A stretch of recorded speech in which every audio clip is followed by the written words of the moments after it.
मोदी जी प्रधानमंत्री बने उसके पहले सालों से आए दिन देश भर में आतंकी हमले होते थे। पाकिस्तान से आतंकवादी आते थे और हमारे जवानों को, हमारी जनता को मारकर चले जाते थे, बम धमाके करते थे, कई प्रकार के षड्यंत्र करते थे, मगर कोई जवाब नहीं दिया जाता था। नरेंद्र मोदी जी ने जब से शपथ ली तब से 3 बड़े हमले हुए। पहला हमला उरी में हुआ, दूसरा हमला पुलवामा में हुआ और तीसरा हमला अभी अभी पहलगांव में करने का दुस्साहस पाकिस्तान प्रेरित आतंकवादियों ने किया। मगर मित्रों, मोदी जी ने हर हमले का जवाब इतनी मक्कमता से दिया है कि आज पूरी दुनिया आश्चर्यचकित होकर देख रही है और पाकिस्तान भयभीत होकर उसका अनुभव कर रहा है। जब उरी में हमला हुआ, सर्जिकल स्ट्राइक कर एक प्रतीकात्मक जवाब दिया गया। पुलवामा में हमला हुआ, एयर स्ट्राइक कर चेतावनी दी गई, मगर ये सुधरे नहीं। पहलगांव में हमला किया, इस बार ऑपरेशन सिंदूर से उनके हेडक्वार्टर्स को नेस्त नाबूद कर रख दी और दुनिया भर के सुरक्षा से जुड़े हुए पंडित ऑपरेशन सिंदूर का जब एनालिसिस करने लगते हैं तो आश्चर्यचकित हो जाते हैं। मित्रों, आज मैं बड़े गर्व से कहने आया हूं, पहलगांव के हमले का बदला जैसे मोहम्मद और लश्कर-ए तोयबा के हेडक्वार्टर को जमीन दोस्त कर मिट्टी में मिला कर लिया गया। पाकिस्तानी आतंकवादियों ने हमारे नागरिकों पर, हमारे यात्रियों पर, निहत्थे लोगों का धर्म पूछकर, परिवारों के सामने, बच्चों के सामने कायराना हत्या की, नृशंस हत्या की और भारत ने जवाब तो जरूर दिया, मगर जवाब भी भारत के संस्कार के हिसाब से दिया। हमने जैसे मोहम्मद और लश्कर-ए तोयबा के हेडक्वार्टर उड़ा दिए और 9 ऐसे ठिकाने जहां आतंकवादी तैयार किए जाते थे, ट्रेन किए जाते थे, हथियार छिपाए जाते थे, भारत में घुसाने का कैंप बना था, उसको ध्वस्त करने का काम भारत की वीर सेना ने किया। और पीओके में मुजफ्फराबाद, कोटली, भावलपुर, मुरीद के पाकिस्तान की सीमा में 100 किलोमीटर अंदर जाकर हमारी सेना ने आतंकवादियों को जवाब देने का काम किया है। 100 किलोमीटर अंदर कई सारे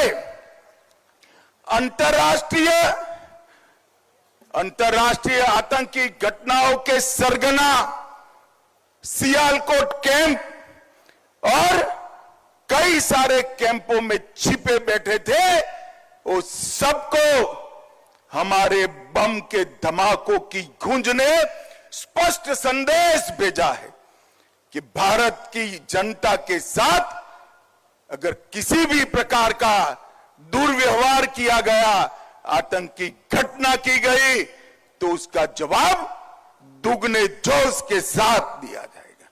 और मित्रों, जब हमने सिर्फ आतंकी हमलों पर ही, आतंकी अड्डों पर ही हमला किया था, फिर भी 8 तारीख को पाकिस्तान की सेना ने हमारी निर्दोष जनता पर कच्छ से लेकर कश्मीर तक पूरी पश्चिमी सीमा पर हमला करने का दुस्साहस किया, मगर मोदी जी के समय में हमारी एयर डिफेंस सिस्टम इतनी परफेक्ट बन चुकी थी कि एक भी मिसाइल्स भारत की भूमि पर नहीं गिर पाया, एक भी ड्रोन उनका भारत की भूमि पर नहीं गिर पाया।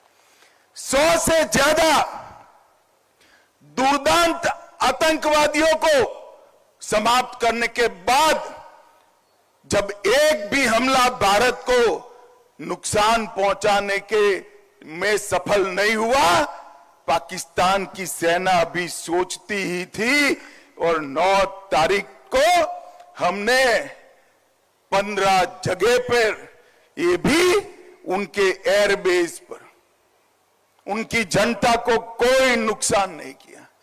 एयरबेस पर नूर खान एयरबेस, सरगोदा का स्थान, सुकुर एयरबेस, कराची में मलिर कैंट, कई जगहों पर 15 स्थानों पर उनकी क्षमता को, वायु हमला करने की क्षमता को तहस नहस करने का काम भारत की सेना के वीर जवानों ने किया।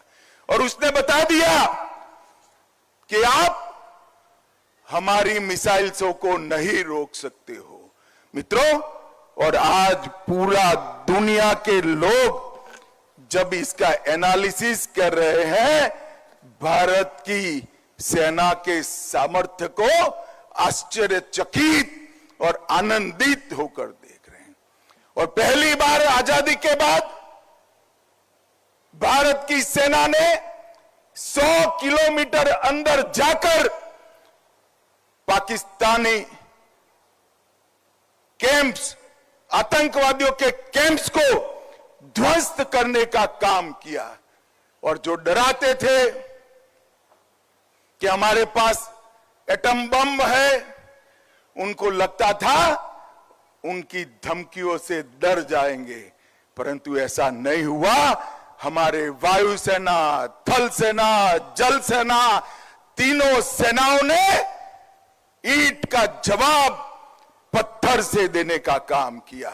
और मित्रों, आज पूरी दुनिया हमारी सेनाओं की मारक क्षमता की सटीकता, हमारी सेना के संयम और हमारे प्रधानमंत्री नरेंद्र मोदी जी की दृढ़ राजनीतिक इच्छा शक्ति की बुरी बुरी प्रशंसा आज पूरी दुनिया कर दी है।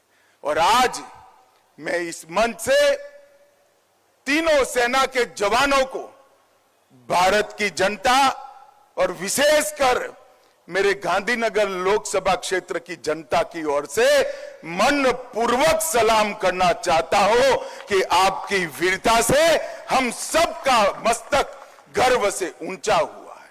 और हम सब के लिए एक और गर्व का विषय है कि गुजरात के ही सपूत, भारत माता के सपूत, गुजरात और पूरे देश की जनता इस विषय पर भी गर्व कर रही है कि एक ऐसा नेता भारत माता की कोख से जन्मा, जिसने भारत माता के मस्तक को ऊंचा करने का काम किया, देश को सुरक्षित करने का काम किया। और भाइयों बहनों, जब तक दुनिया में मिलिट्री ऑपरेशंस की चर्चा होती रहेगी, ये ऑपरेशन सिंदूर की भी चर्चा होगी। और ऑपरेशन सिंदूर, इसका नामकरण स्वयं प्रधानमंत्री ने किया, जो हमारी माताओं बहनों के सम्मान में किया। सिंदूर का सम्मान ये भारत का संस्कार है। ये दुनिया के सभी लोगों को एक साथ समाचार देने का काम ऑपरेशन का नाम सिंदूर रखने से ही हो गया।